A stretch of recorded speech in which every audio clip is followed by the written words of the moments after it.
हिची माझी सर्व जोडी नरके मुक्ती जन स्वतः संत संग देई सदा बोलगाई नावडी हिची माझी सर्व जोडी पांडुरंगा करू प्रथम नमन पांडुरंगा करू प्रथम नमन पांडुरंगा करू प्रथम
सर्वांनी आपले हात जोडून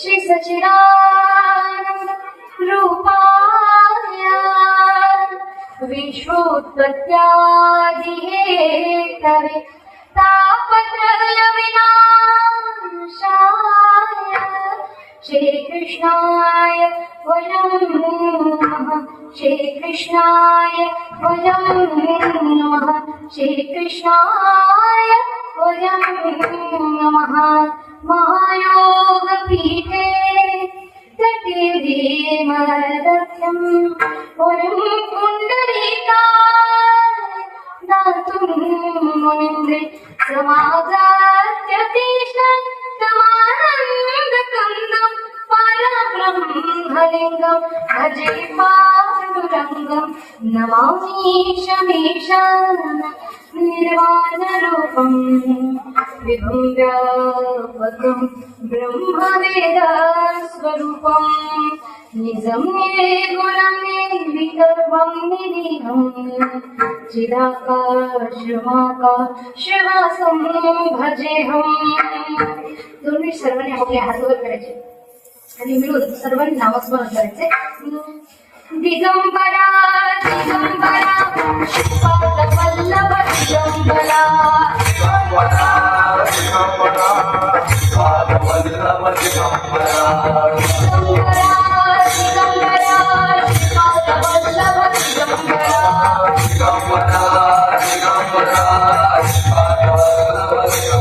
दिगंबरा दिगंबरा पादवल्लभ दिगंबरा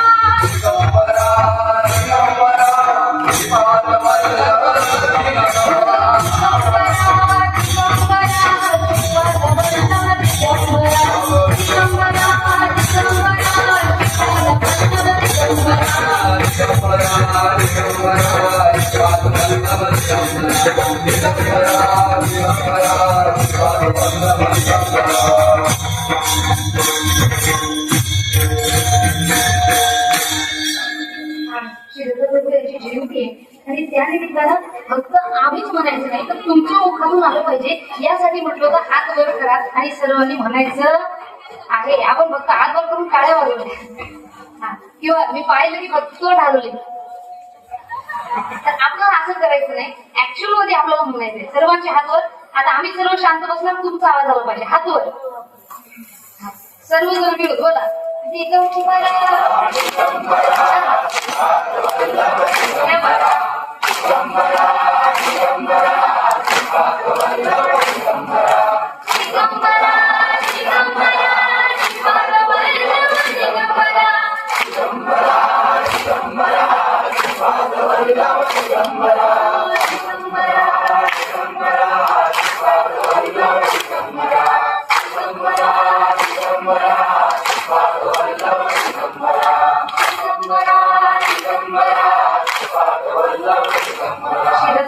महाराज की. अशा प्रकारे एवढं सुंदर सर्वांनी मिळून म्हटलं तेव्हा किती छान वाटलं ना. तेव्हा असं वाटलं खरंच आपण काही द्वापर युगामध्ये किंवा संयुगामध्ये आहे का काही एवढं सुंदर मिळून नामस्मरण केलं होतं. स्वतः सगळी जोरदार खेळवा. माझ्यापासून धन्यवाद मानतो. निवडलेला अभंग आता बोलताना मी तो कमी करा, आवाज क्लिअर आला पाहिजे. निवडलेला अभंग जगद्गुरु जगद्वंत संत तुकाराम महाराजांचा आहे. आजची दत्त जयंती आणि या निमित्त कीर्तन होतं. गुरुजींना मी कॉल केलाय. काल्याच्या आधीचा दिवस असतो मागणीपर अभंगाचा आणि त्यांना म्हटले की दोन्ही गोष्टी एकदा झाल्या की अभंग मागणीपर घेऊ का दत्तात्रय महाराजांचा घेऊ. त्यांनी सांगितले 6 वाजता दत्तात्रय महाराजांची जयंती आपण करायची. दत्तात्रय महाराजांची कथा सांगून आणि निवडताना अभंग हा मागणीपर निवडायचा आहे. म्हणून गुरुच्या आज्ञेनुसार निवडलेला असा अभंग आणि अभंगाचा सरळ साधा सोपा भावार्थ जाणून घ्यायचा असेल. सुरुवातीच्या चरणामध्ये महाराज म्हणतात देवा मला तुझ्याकडून काही नको, पण एकदा पांडुरंगाने संत तुकाराम महाराजांना काहीतरी अशी इच्छा व्यक्त केली होती. म्हणून महाराज म्हणतात याची दान देगा देवा तुझा विसर न खावा. मला एवढं दान देवा माझ्याकडून तुझा विसर झाला नाही पाहिजे. तुला काही नको. आता हे दान मिळवण्याच्या नंतर काय करणार तर महाराज म्हणतात मला सगळ्यात आवडीचं काम ज्यामुळे उद्धार होऊ शकतो कोणतं गुण जाईन आवडी याची माझी सर्व थोडी. तुझं गुणगान करणार यातच माझी सगळी आवड. दुसरं मला काही आवडत सुद्धा नाही. पुढे त्याने महाराज भगवंत म्हणतात अजून काहीतरी मला. महाराज म्हणतात न लगे मुक्ती नको, धन नको, संपदा नको. तुला अजून द्यायचं ना एक दे. संत संगत एक सदा संतांची संगत मला निदान राहिली पाहिजे. एवढं काय एवढं दिल्याशिवाय तेव्हा काहीच विचारू नको. आता तुका म्हणे गर्भवाची सुखे घालावे आता सुखरूप आम्हाला गर्भ वाजते. म्हणून अशा प्रकारे हा झाला अभंगाचा सरळ साधा सोपा भावार्थ विचार.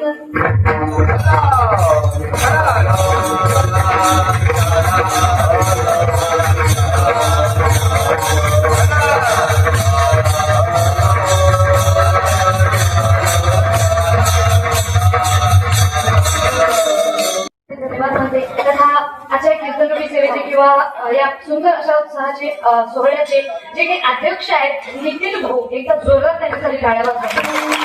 वेळोवेळी आमच्याशी संपर्क साधणारे नितीन भाऊ. महत्वाचं म्हणजे तुमच्या इकडं एक सुख आहे बरं का. ती प्रॉब्लेम आहे पण मला वाटलं तुमच्या इकडं खरं सगळ्यात मोठं सुख आहे. कोणतं इंटरनेट कव्हरेज इकडं असा विषय झाला. आम्ही तिथून एवढा फास्ट आलोय आणि मध्यस्थी आलं ते मॅप मध्ये राउटिंग काहीच होत नाही. नेमकं गाव कुठं माहीत नाही. कॉल करावं फोन सुद्धा लागत नाही. मोबाईलवर सर्च करावं तर मोबाईलचं नेटवर्क सुद्धा चालत नाही. एवढ्या प्रॉब्लेम मध्ये फसलो. एवढं करावं तरी काय. आणि प्रत्येक मुळातून छोटे छोटे रस्ते निघाले. इकडे जाऊ इकडे वेळ आपल्याकडे आधीच कमी राहिला होता आणि त्यामुळं थोडस अर्धा तास आम्हाला यायला लेट झाले. इथे 4:30 वाजता आम्ही आलोय. पण तरी सुद्धा मोठ्या मनाने तुम्ही वेळेवर सुरुवात करायला थोडं मागं पुढे सुद्धा सुरुवात केली त्याबद्दल आपल्या सर्वांचे मनापासून धन्यवाद मानते. आणि नितीन भाऊनी त्यांनी सांगितलं काही अडचण नाही होते कधी मध्ये. आणि आमचं तुमचं जे अंतर आहे आम्ही जवळपास 850 ते 800 किलोमीटर आपलं अंतर आहे एकेरी बरोबर. 1600-1700 किलोमीटर आम्हाला जाणं येणं तुमच्या इकडे येते. समजा तुमच्या इकडे आम्हाला एक कीर्तन घ्यायचं म्हटलं 3 दिवस वेगाने घालवतात.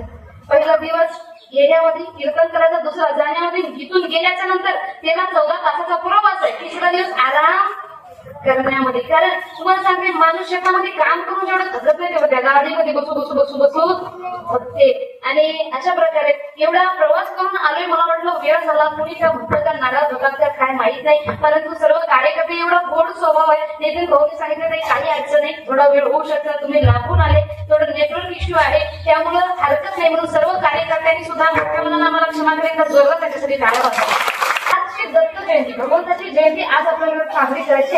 आता असं बघा भगवंताने भरपूर असे अवतार घेतलेले पण याला अनन्यसाधारण असं महत्व काय प्राप्त झालेले की वेगवेगळ्या भगवंतांनी आता ब्रह्मा विष्णू महेश यामध्ये सगळ्यात जास्त अवतार धारण कार्यक्रम केलेले श्री विष्णू यांनी आणि प्रत्येक अवतार धारण करताना एक व्यक्तीने एक अवतार धारण करावा असा नियम आहे. परंतु या तिन्ही ब्रह्मा विष्णू महेश तिन्ही त्रिमूर्तीने मिळून जो अवतार धारण केला त्याला म्हणतात श्री दत्तात्रय भगवान यांचा अवतार. आता प्रश्न इथं असा निर्माण होतो की अशी काय गरज पडली की तिघांना सुद्धा मिळून इथं अवतार धारण करावं लागलं. तर यासाठी पुराणांमधील काही कथांकडे आपल्याला जावं लागेल. तर बघा एक वेळेस ब्रह्मा विष्णू आणि महेश तिन्ही भगवंताच्या तिन्ही पत्न्या सर्वजण तिघी जणी बसलेल्या होत्या आणि बसलेल्या असताना तिथं नारदजी आले आणि नारदजींचा आणि तिन्ही देवांचा संवाद सुरू झाला की या जगामध्ये आमच्यापेक्षा पवित्रवान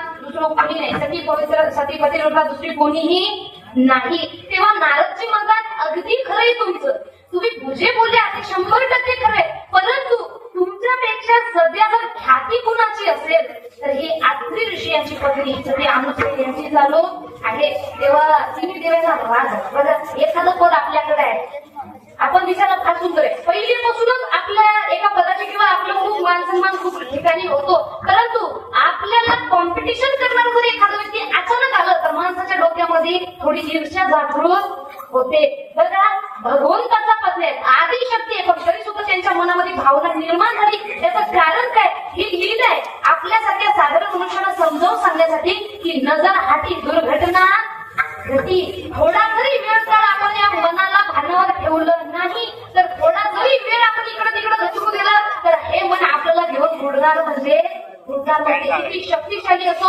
किती सामर्थ्यवान असो काही असो मग तेवढे शक्तिशाली असून त्यांचं मन जर दाखवू शकतं तर आपली कुठं राहील महाराज. म्हणून महाराज म्हणतात इथं आल्याच्या नंतर या मनाला आपण आवरात घालायला पाहिजे.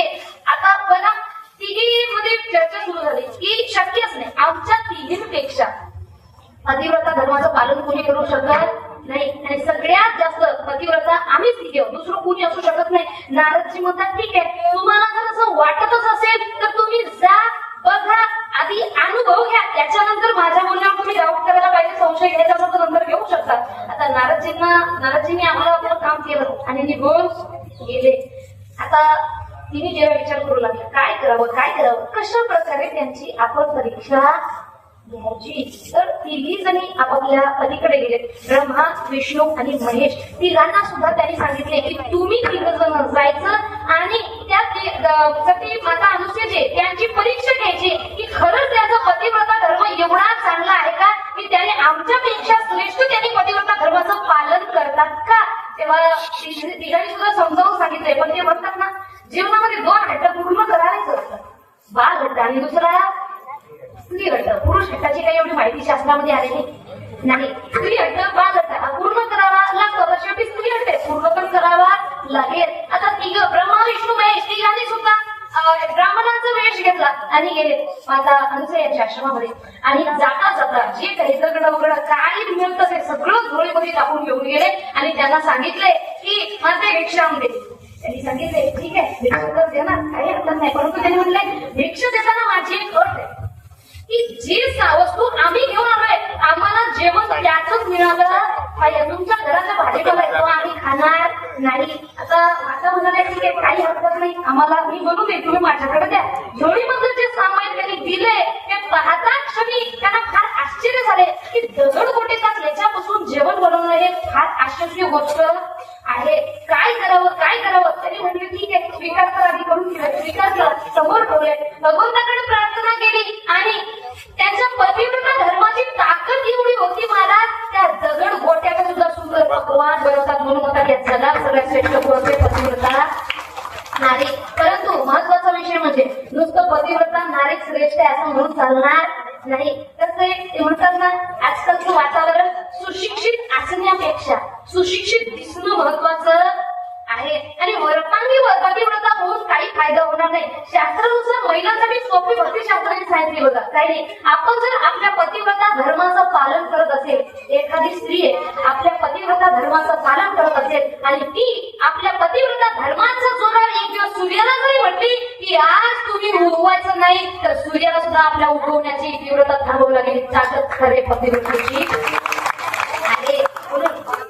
म्हणजे पतिव्रताची देवावरी सत्ता, भगवंतावर सुद्धा सत्ता गाजू शकते. असं कोण आहे तर ती खरी पतिव्रता नारी आहे. परंतु पतिव्रता नारीचे नियम जे हे पालन करणं सुद्धा एवढं सोपं नसतं. बघा काही जण काय करत फक्त ऐकतात आणि चला बा करायचं का म्हणून करायचं अशा प्रकारे पालन करतात. तर असं करून फायदा नाही. एक दृष्टांत तुम्हाला सांगते. एक गाव होतं. गावामध्ये एक महिला होती. जशी सती माता होती. यांचं पतिव्रत तसंच त्यांचं सुद्धा पतिव्रत होतं. आणि एवढं पत्नी आपल्या पतीची सेवा करणारी एक दिवस तिची मैत्रीण आहे शेजारची, ती तिच्या घरी आली आणि शेजारची मैत्रीण तिथं बसली. आता जेव्हा शेजारची मैत्रीण तिच्या साईडला बसली तेव्हा ही पतिव्रता महिला आहे ही तुम्हाला उखळा ती मुसळ करत पडतात उखळा सगळं इकडे मला घालू नका बरं बघा कळतं ना. उखळ म्हणजे खालचं आणि मुसळ माझ्यावरून आमच्या काळात तर नाही आहे हे ऐकलं आणि याच्यात सुद्धा बघितले आमच्या घरी सुद्धा नाही. आता इथे मिक्सर नाही ना थोडं झालं का मला म्हणून अशा प्रकारे उखळ आणि मुसळ मध्ये ती काय करत होती खाली जे उखळ होतं त्याच्यामध्ये टाकल्या मिरच्या आणि मुसळ घेतला हातात उठून तिथं आपलं काम चालू. तिला बोलत होती आपलं काम तुझं कुठण्याचं चालू. एवढ्यामध्ये तिची मैत्रीण तिच्याकडे बोलता बोलता त्याचा असा एक विषय चालू होता. एवढ्यामध्ये तिचा जो पती आहे हा शेतातून आला आणि शेतातून आल्याच्या नंतर पतीने सांगितलं अगं ऐक मला पाणी घेऊन ये मला तहान लागलेली आहे. हे जेव्हा वाक्य त्या पतीने बोललं तेव्हा त्या पतिव्रता स्त्रीचा हात वर होता. आता तिच्या पतिव्रताची ताकद बघा महाराज. जसा तिच्या कानावर वाक्य पडलं मला पाणी आहे एवढ्या आपली पतीची सेवा करत होती तिने ते उखळ सोडून दिलं आणि जसं सोडला ती गेली पाणी आलं. आता जशी पाणी पाजवायला गेली ती शेजारी होती तिचं डोकं चक्कर मारू लागलं का तर ते उखळ जसा तिने सोडला ते तिथंच खाल्लं. ते मुसळ बरोबर ना. माझं थोडं कन्फ्युजन होतं उखळ आणि मुसळ. वर जे मुसळ होतं ते जशाच तसं राहिलं ते खाली पडत नव्हतं. आता ही जी शेजारी त्याला बोट लावून बघायची खाली वळून बघायची हलवून बघायची पण ते जागेवर हलवत सुद्धा नाही. आता हिला वाटलं मलाच काही चमत्कार दिसतो का मी स्वप्न पाहते. स्वतःला तिने एक चिमकोटी घेतली पण तरी सुद्धा ती उखळते मुसळ तिथं होतं. मग तिच्या लक्षात आलं ही तर काहीतरी जादू करणार आहे. त्या महिलेचा पतिव्रता महिलेचा नवरा गेला आणि ती पुन्हा येऊन बसली. जशी बसली जे मुखळ या शेजारी पहिला हालत सुद्धा नव्हतं ते तिने सहज उचलून सुरुवात केला आणि ही म्हणते बाई तुझ्या पाया पडते. काळा जादू शिकून येत ते काय केले असं कोणतं व्रत पूर्ण केलं असं कोणतं उपवास पूर्ण केला. बघा ना आपण महिला वर्ग समजा एखादी अडचणीमध्ये असेल तर आपण तिला सांगतो ना अगं तू हे व्रत कर इथं नवस कर माझं कमी झालं होतं म्हणजे तुझं सुद्धा ते चांगलं होईल. तेव्हा ती तिला विचारू लागली मला सुद्धा सांग मी सुद्धा करेल. तेव्हा तिला सांगितलं अगं मी काहीही केलेलं नाही मी फक्त माझ्या पतीची सेवा करते आणि पतिव्रता धर्माचं जे पालन मला सांगितलेलं आहे शास्त्रानुसार त्या धर्माचं पालन करते. माझे ईश्वर म्हणजे पती हे परमेश्वर यालाच मी मानत असते. बघा आताच्या काळामध्ये कुठं कुठे अपवाद ठरू शकते बरोबर ना. तर आपलं शास्त्र सांगते पती परमेश्वर पण काही परमेश्वराला दारू पिऊन डोळ्यालाच लागते बरोबर. दारू पिऊन नालीत लढत असेल तरी तू परमेश्वर बोलला तू खा पी काही तर असं तर होऊ शकतं. ते कुठं अपवाद असू शकते. परंतु पती पत्नीसाठी जसे नियम सांगितले ना हे दत्तजन्म झाल्याच्या नंतर आपण विषय म्हणू शकतो. सध्या आपलं दत्तजन्माचं पाहायचं हा विषय आपण पूर्ण घेऊया की जसे नियम महिलांसाठी आहेत तसेच एका पुरुषासाठी सुद्धा आहे. बघा आता तिने सांगितले काही नाही फक्त ही माझ्या पतिव्रता धर्माची ताकद आहे. निवडली असं काय करावं लागतं मला सांग. आता जी शेजारी होती तिचा नवरा तिला भयानक घाबरत होता. तिनं तोंडातून शब्द काढावं यांना घाबरावं एवढं घाबरत होता. एवढ्यामध्ये ती म्हणाली काही नाही आपला नवरा म्हणते तसं ऐकायचं त्याच्या शब्दाच्या बाहेर जायचं नाही. आपल्या नवऱ्याची सेवा करायची. पतीची सेवा ही ईश्वर सेवा हे लग्न झालेल्या महिलांसाठी सांगितलं गेलेलं आहे आपल्या शास्त्रानुसार. आणि ती म्हणली ठीक आहे तू सांगितलं त्या नियमाचं मी पालन करतो. घरी गेली आपल्या नवऱ्याला इकडे तिच्या पाया पडल्या याचं डोकंच घरी जी मला कधी दोन शब्द बोलत सुद्धा बोलत नाही याच पाया पडली आणि तो म्हणून लागला तुझी तब्येत ठीक आहे तर आपली मालिका डोक्यावर पडली कुठं. तेव्हा सगळं ठीक आहे अगं बोलला ठीक आहे काय करू ते म्हणते काय नाही पाया पडू द्या पाया पडल्या ठीक आहे तुम्ही काम करा शेतामध्ये जा. तेव्हा अगं टाइम कोणता आहे घरी यायचा टाइम आहे सांगितलं तेवढं करायचं. तुम्ही शेतामध्ये जा, मी इथं उखळ मुसळामध्ये चटणी कुटत बसते. आणि लक्षात ठेवा, जसा माझा मुख ते मुसळ वर जाईल, तुम्ही मला आवाज द्यायचा, मला पाणी दे. आणि बरं मी तुम्हाला जादू दाखवले कशी.